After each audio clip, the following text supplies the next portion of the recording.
Yes, it's, I MIG welded this steel.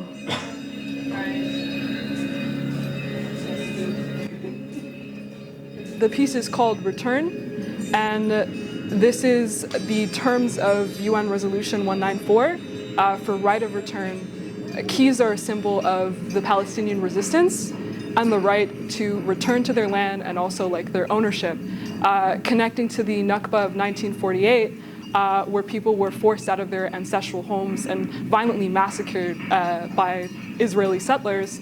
A lot of people kept the keys to their stolen homes. So ancestral keys are something that are passed down as well in the descendants. And then the connection to UN Resolution 194, I studied a lot of street art and was pulling from the digital archives of the Palestinian Museum. And there was a mural that I was able to like take a look at where someone had outlined the terms, basically compensations and acknowledging loss of property, and just like a list of almost demands for people who were displaced as a result of the Nakhba and continue to be forcibly displaced. So yeah, like that is the writing in Arabic. It outlines some of those terms. I have the direct translation as well. For my artist statement, the sounds that you're hearing are samples of me hitting the keys.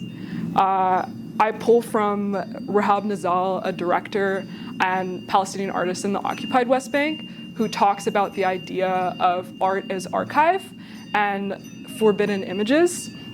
And so the idea that in part of resistance, by learning about the history of these symbols and making them visible, we're also participating in the spaces we're in a way of disrupting the distance we have and the privilege we have and our comfort here.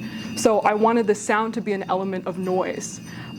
In the actual production element in Ableton, I was recording myself in the shop. So I filtered like the filing of the keys as well and the process. I wanted that to be the labor and the story and the history behind even the object beyond itself. There's an effort that I wanted to make in also decentering. This is these arches. I use maps for this. These are inspired by Islamic architecture. So a lot of the places that have been targeted are places of worship and places of gathering, and so as someone who's like Muslim myself as well, like I have a connection to that in terms of like the importance of being able to have that. And I read a lot about like preservation around like architecture and like Islamic design. And so I have a bunch of readings that if anyone is interested in returning to, but it was important to me to also frame it and have a material tension between the softness of the material and the underlying hardness of the visible structure. I didn't want this piece to be like only like an aesthetically like soft thing. I wanted there to be a tension between the materials as well. The surfaces of these are scratched and kind of weathered. I didn't want to hide that as well. I wanted the process to be visible. I use fishing wire, so they look like they're floating.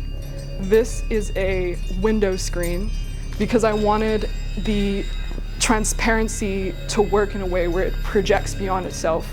So these are just objects, but in context and in my intention of like connecting to the history is part of, in my practice, the pull for me to use these objects to talk about things that are, again, bigger than myself, but also part of a resistance that I would like to, I guess, participate and engage in. So I also ask for people to make noise, and I think of the key sounds as like voices, how when you're at a protest, you're making noise, you're disrupting. I wanted people to have that choice of participating. And yeah, I didn't read my artist statement, but like those are my words pretty much. If anyone has more questions, please let me know.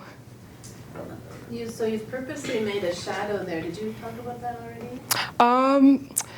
I don't think I directly referred to it, but yeah, I wanted to basically like, with the idea of history and the idea of like echoing something that has come before me that I want to echo beyond me, I think of shadows. So we think of the projection as the future, but it is also the externalization of the shadow.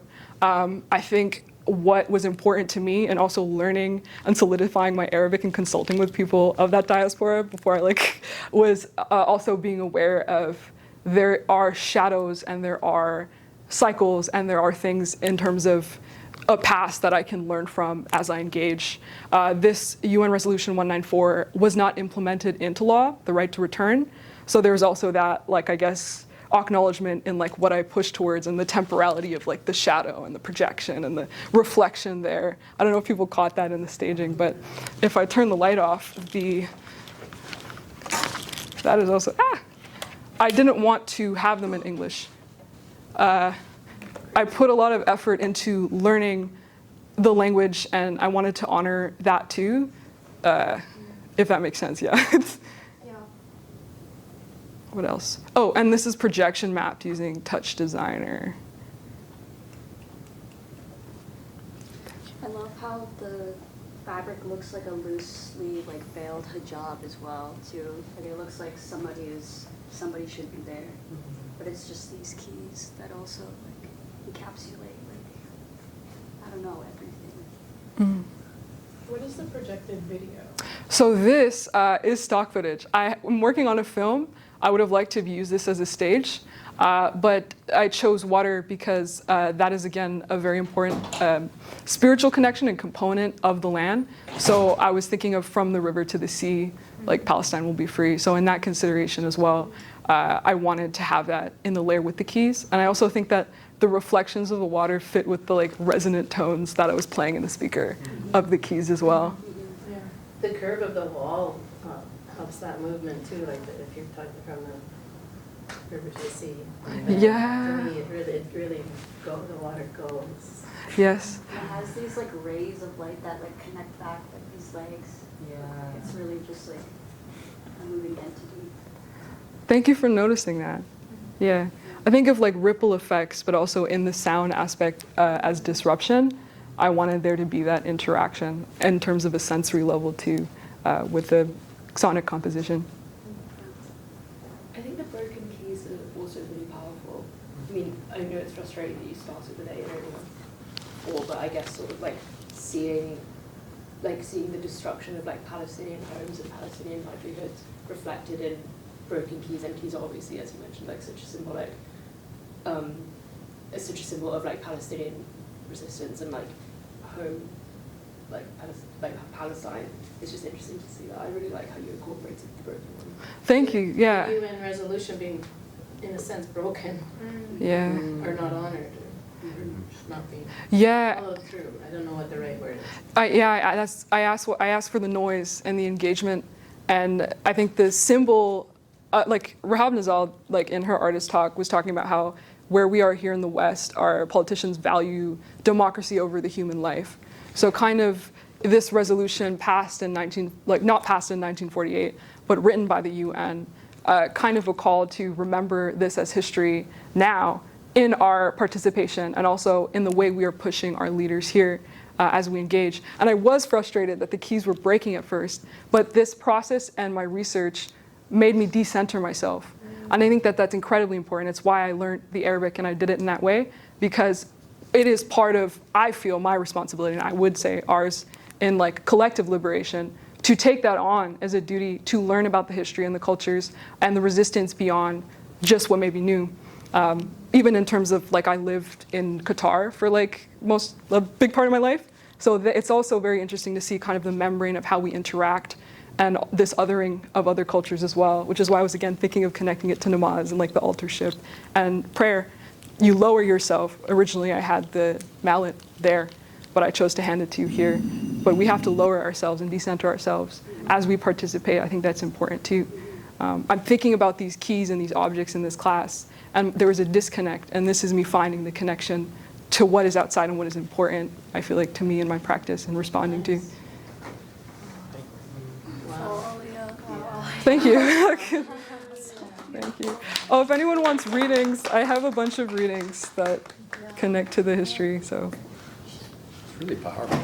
It's really powerful, and I think the realization of the you could make, I know it's a huge generalization, I know, but the struggle with the keys could be sort of, some sort of symbolic reference in some ways, when you think back at it, because you struggled with those, trying to make those things work as much as Yeah. and not knowing exactly what you were going or where you were going with them at the time. And I'm not sure there was even clear when you were making them how you were going to integrate this all together.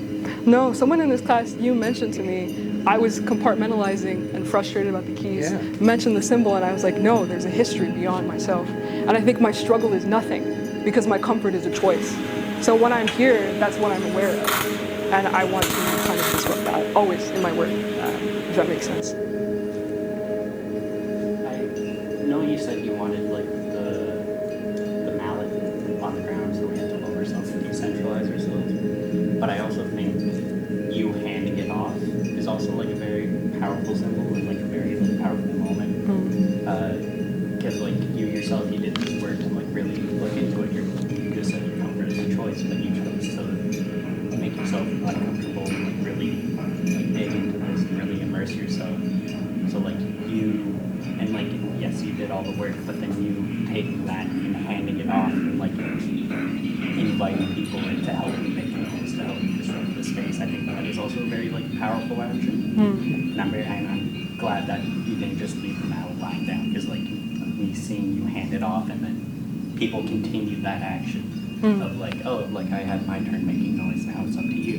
Yeah. I think that's there's something very powerful there. I appreciate that reflection, because I was unsure about it. But I think this is what moves through me, and I think as an artist, that's what I hand off. And it is what I echo from resistance and culture and history beyond even myself. So I appreciated that a lot, that as a reflection. Thank you.